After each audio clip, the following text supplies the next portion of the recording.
Untuk metode yang biasa digunakan, penyekalaan yang biasa digunakan dalam uji sensori atau uji indrawi, yaitu skala kategori. Ini yang pertama, termasuk metode yang paling tua ya.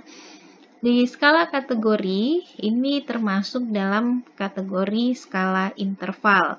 Jika ini syaratnya, kalimat yang kita gunakan secara logika itu punya interval yang runut atau setara. Jadi seperti yang tadi saya jelaskan, misalnya dari very good ke good, dari sangat baik menjadi baik, netral, buruk, jadi sangat buruk. Jadi intervalnya dia runut. Nah, perlu diperhatikan panelis harus mengerti arti dari and-nya. Jadi seperti di sini, yang sangat baik itu yang seperti apa? Yang sangat buruk itu seperti apa? Jadi batas akhir dengan batas atas sama batas bawahnya itu panelis perlu kita pastikan bahwa dia mengerti. Misalnya tentang chewiness. Chewiness ini apakah dia lemah atau kuat? Nah, yang disebut dengan lemah itu seperti apa? Sebaiknya panelis bisa memahaminya. Apa kelebihannya skala kategori ini? Yang pertama, itu mudah untuk digunakan. Jadi panelis tinggal memilih saja nomor misalnya ya, atau menandai pada skala garis. Terus data tabulasinya itu juga mudah dibandingkan dengan skala garis. Kelemahannya dari skala kategori yaitu panelis cenderung untuk menghindari kategori-kategori yang tertinggi ataupun terendah. Itu kebiasaan, apalagi termasuk budayanya orang Indonesia atau Asia secara umum, kita segan untuk menilai sesuatu itu terlalu buruk atau terlalu baik. Jadi kalau misalnya ada skala 1-5, biasanya jarang sekali orang memilih angka 1 maupun memilih angka 5. Biasanya mereka akan memilih angka-angka di antaranya.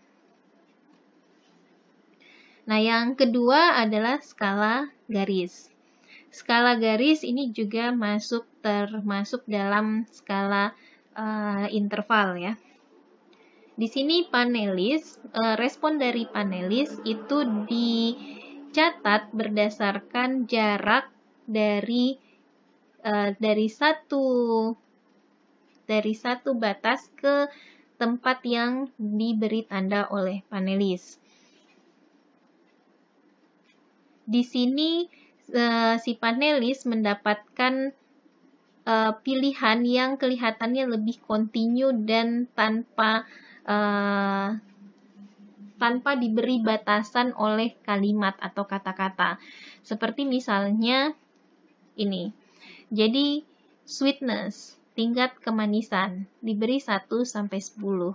Nah, di sini tingkat kemanisan 1-10, panelis bisa menandai dimanapun, tanpa ada batasan misalnya apakah dia di kata sangat manis, di manis, atau di netral. Kalau misalnya pakai kategori tadi, dari sangat manis ke manis.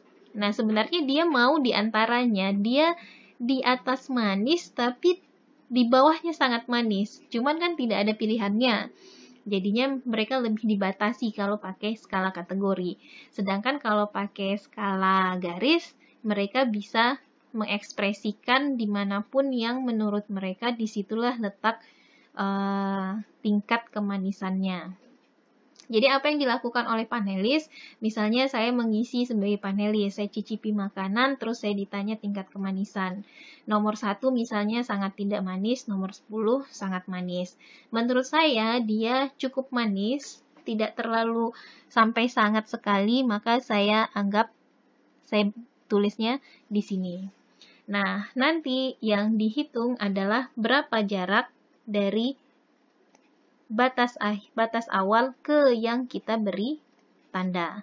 Jadi jarak dari batas awal ke batas akhir kita sudah tahu. Misalnya ini 15 cm misalnya.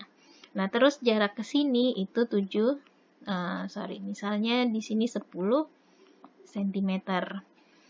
Nah, semakin besar semakin banyak panelis yang menjawab dengan jarak yang semakin besar, maka bisa kita bilang tingkat kemanisannya semakin tinggi. Jadi misalnya nanti ada sampel A, dia menggunakan skala garis, setelah dirata-ratakan, orang-orang menjawab rata-rata ada 10 cm.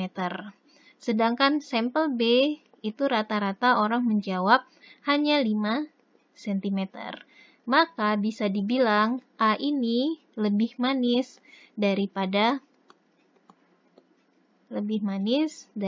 sampel B, karena B 5 cm lebih dekat ke batas bawahnya, yaitu sangat tidak manis.